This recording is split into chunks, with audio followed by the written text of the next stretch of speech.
Okay, so Josh, Labour Day, it's one of the most unique love stories I've seen on screen. Did you get that from your initial reading of the script? No, it was only unique, and it's a story that was incredibly moving to me. So I wasn't really looking at it how unique and how different it was. I just loved that. It's different for me just to be in a romance. That was nice, you know? But it is unique in the fact that here you play a con, a murderer, who forcibly kidnaps a lady and a son, and then you fall in love. I mean, that's pretty unique. No, it is unique, you know, but I like what it represents. You know, at least for me, it was like, well, how far-fetched is this? Or this is a movie, it can be as far-fetched as you want it to be.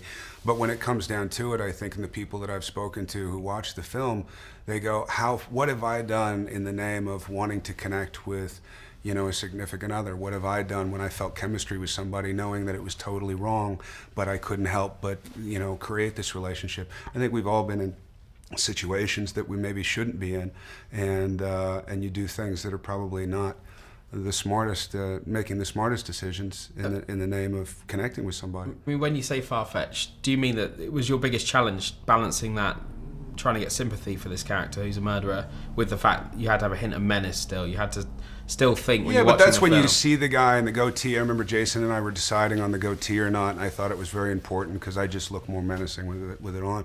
So you pigeonhole this guy right away. So then when there is whatever, you know, sensitivity you see kind of peeking through, then you know, I like, again, when the audience say, I wanted them to actually pull it off.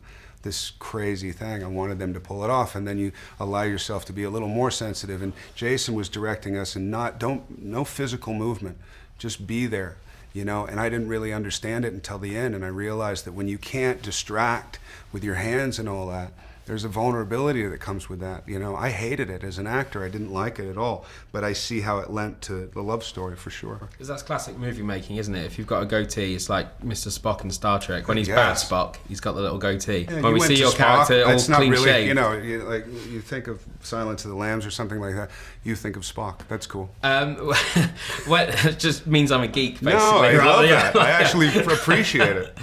When you say about in the wrong hands and it has to be still, everything is a Star Trek reference. Everything or comes Star back Wars. to not Star Wars. Come on, please. Well, there always you go. Star Trek. Look, and now you're insulted. When you say the wrong hands, was there an element where this film could have verged into the Notebook territory with that soft focus shooting? And that's a movie that I love too. It's very different though, you know. I mean, there's something a little more visceral about this to me, you know. And that's not to discredit that other movie, you know. And you're right, it could have gotten a little schmaltzy. I don't think that the Notebook is, but this could have gotten a little schmaltzy. And I don't think, maybe it does a little bit with the pie making scene and all that, but that's okay. I don't think it does verge into schmaltz territory, but it was on the line, wasn't it? It could have gone that way. It was definitely on the line. If it had gone over that line, would you said, hang on a sec, this is not the film that I want to make? You don't know that until afterwards, so that would have been one of those, can we cut that part out? You know, it's a suggestion, but, you know, then you start talking about that. You know, Jason is very clear. He made the movie he set out to make, which is what it was like working with the Coens. You know exactly what type of movie it's going to be. You know, so yeah, a lot of the decisions that we had pre-made ended up manifesting into the film. This sort of film hangs on the dynamic of the two leading actors. You've been looking for a project with Kate for a long time, is that right? No, I always wanted to work with her for obvious reasons, but you know, this thing came up and Jason and I got together and decided to do it, and Kate was always the front runner. There was nobody else, it was only her, and she couldn't do it because she was actually taking some time off, spending time with her family. So Jason went off, instead of trying to go find somebody else for it, Jason went off and did Young Adult, and I went and did Men in Black until Kate was available and willing. And the stars aligned, and yeah, I mean, she's somebody I've always wanted to work with. And just finally, I've heard of method acting, but is it true you did, I've never heard of this, method pie baking? Was this on set every day? Not on set, at home. At home? Every day home. Though? Did you really Every single day. Okay.